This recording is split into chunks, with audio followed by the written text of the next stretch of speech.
Hi friends, இன்றைக்கி பெரியம்மா பையன் கல்யாணத்துக்கு முகூர்த்தங்கால் போட்டு மாமா வீட்டு சாப்பாடு செஞ்சு போட்டு மிஞ்சியெல்லாம் போடுற ஃபங்க்ஷன் தான்.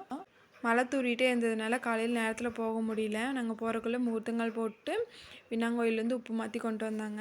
கொண்டு வந்து வீட்டில் சாமி கும்பிட்டு காலையில் டிஃபனுக்கு வந்து மாமா வீடு கடையில் சொல்லியிருந்தாங்க. டிஃபன் ஐட்டம்லாம் வந்தாச்சு.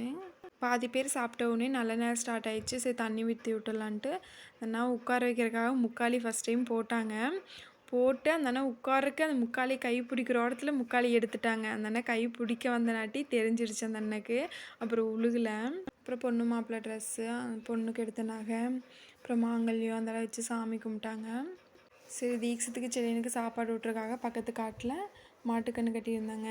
அதை பார்த்துட்டு எப்படியே சாப்பாடு ஊட்டியாச்சு. நிறைய பசங்களும் வந்துட்டாங்க. அவங்க கூட விளையாண்டுட்டு இருந்தாங்க. அவனுங்க நீ இங்கேயே இரு அப்படின்னு சொல்லிட்டு சொன்னாங்க. இவனுங்க வா ஊருக்கு போகலான்னு சொல்லிட்டு இருந்தாங்க. அப்புறம் யாருமே வரல.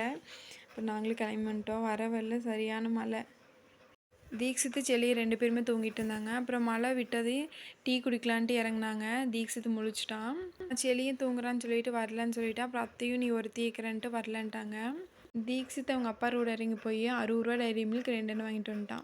நாங்கள் போயிருந்தால் 10 ரூபா டைரி மில்க் தான் வாங்கி தருவோம். அதனால இன்றைக்கி அழுங்காமல் உங்கள் அப்பாட்ட சொல்லி 60 ரூபாய்க்கு வாங்கிட்டு வந்துட்டான். செல்லி எல்லாத்துக்கும் கொஞ்சம் கொஞ்சம் கொடுத்துட்டான். தீக்ஷித் கொடுக்க மாட்டேன்ட்டான். அப்படியே வச்சுருக்கிறேன் பாருங்கள்.